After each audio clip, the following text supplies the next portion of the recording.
I think that a prime time for initiation is much more appropriate in midlife.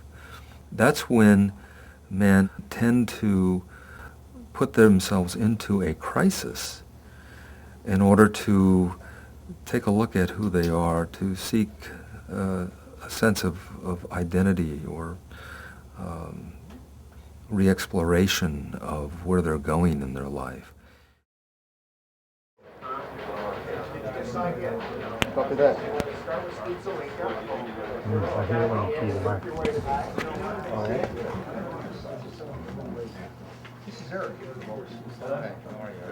Authentic masculinity is based on men being able to access their souls, their psyches, to reprioritize their lives, to know what's truly important. It's through the ability to relate. When we talk about being spiritual warriors, we talk about men who have come to understand what their destiny is, to know why they're here and what difference that they can make in the world.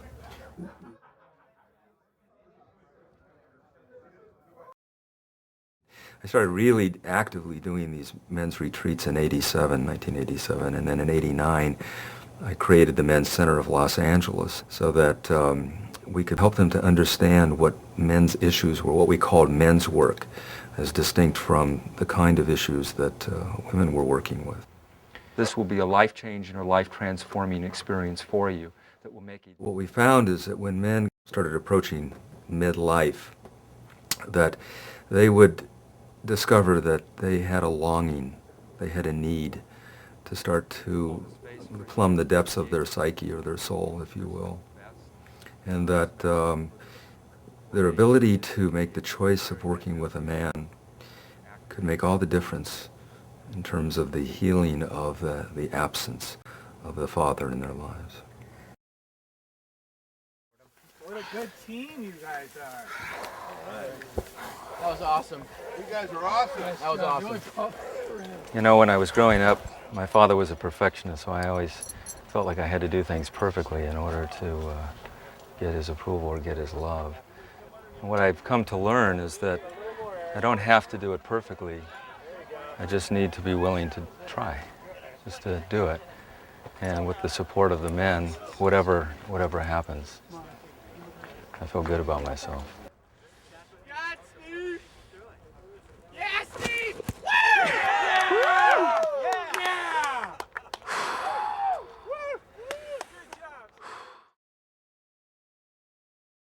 You had asked me about a special moment between my father and me, and as I was heading out of the house this morning, I looked over at the piano and I saw this picture of my father and me that was taken in 1979 on the day that I got married.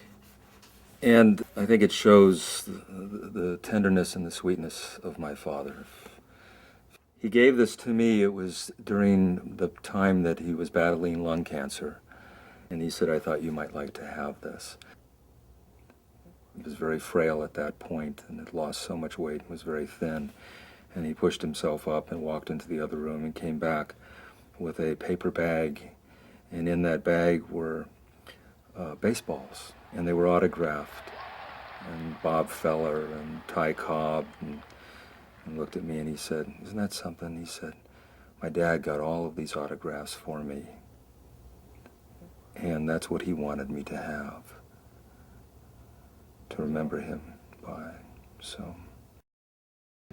I was a teenager and my father and I were on the roof. We were fixing the television antenna. Remember those? That required my having to lean out over the edge of the roof to hammer a support in place. He was holding me by the scruff of my shirt so that I had the leverage to stretch out a little further. With his other hand, he was holding the nail while I was steadying myself with my left hand and aiming the hammer at its designated target.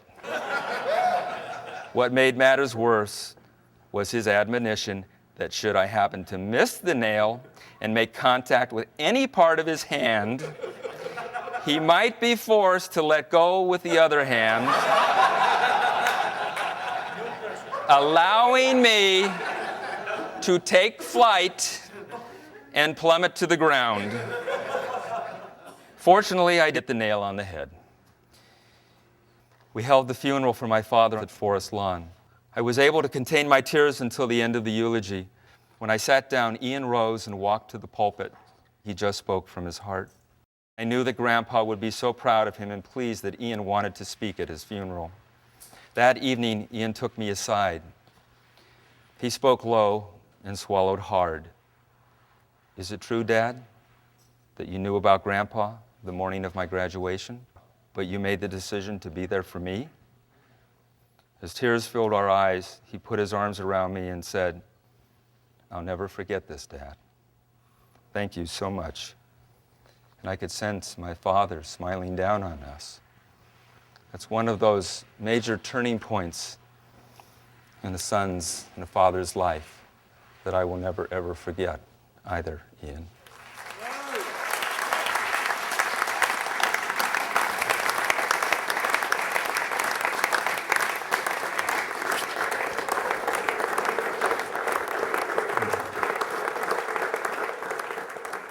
My hope and desire, my intention, my wish, is that what men will want to do is to give back and to help our youth, to help our children, to help our boys, to be there to assist them, to mentor them, to learn what it means to be a good father. You young fellas are the future of our world. Where we go as a world ultimately depends on where you take us.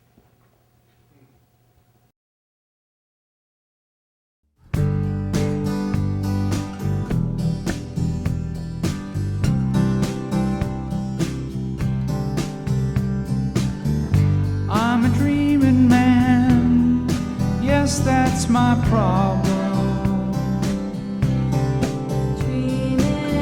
I can't tell when I'm not being real. In the meadow dusk, I park my Aerostar with a loaded gun and sweet dreams of you.